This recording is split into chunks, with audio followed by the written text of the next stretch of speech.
aking tanong, bakit ganito ang kalagayan? Di na ba talaga magbabago ang aking kapalaran? Napakahirap maging isang anak ng mahirap. Di alam kung kayang abutin ang aking pinapangarap. Ang aking tanong, bakit ganito ang kalagayan? Di na ba talaga magbabago ang aking kapalaran? Napakahirap maging isang anak ng mahirap. Di alam kung kayang abutin ang aking pinapangarap.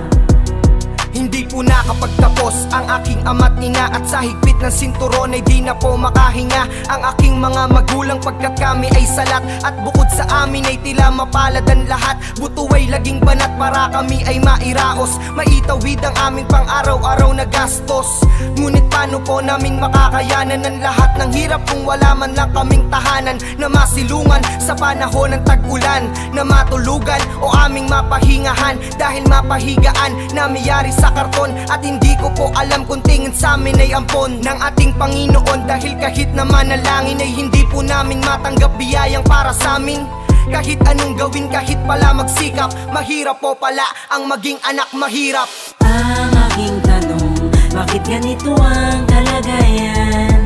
Di na ba talaga magbabago ang aking kapalaran? Napakahirap maging isang anak ng mahirap. Di alam kung kayang abutin ang aking pinapangarap.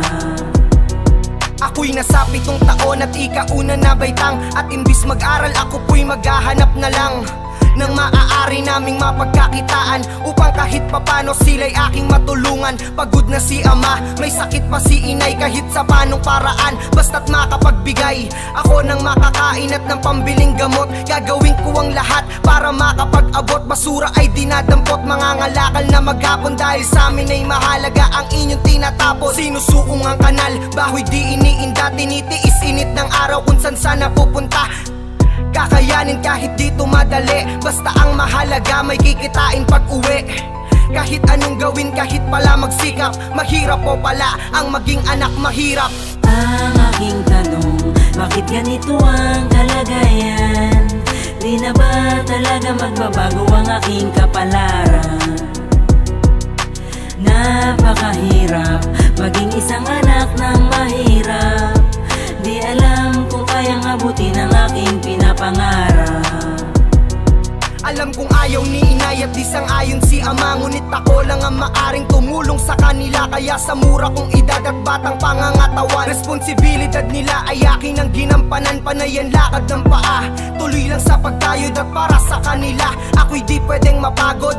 Alam ko yan kaya ako'y walang daeng, walang reklamo kahit saan ako makarating. Ngunit buti ang iba na merong mararangyang buhay, na hindi kinakapos at merong magagandang bahay.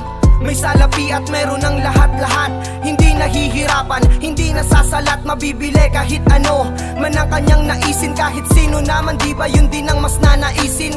Kahit anong gawin, kahit pala magsikap, mahirap po pala ang maging anak mahirap. Ang aking tanong, bakit ganito ang kalagayan? Di na ba talaga magbabago ang aking kapalaran? Napakahirap maging isang anak ng mahirap. Di alam kung kayang abutin ang aking pinapangarap. Ang aking tanong, bakit ganito ang kalagayan? Di na ba talaga magbabago ang aking kapalaran? Napakahirap maging isang anak ng mahirap. Di alam kung kayang abutin ang aking pinapangarap.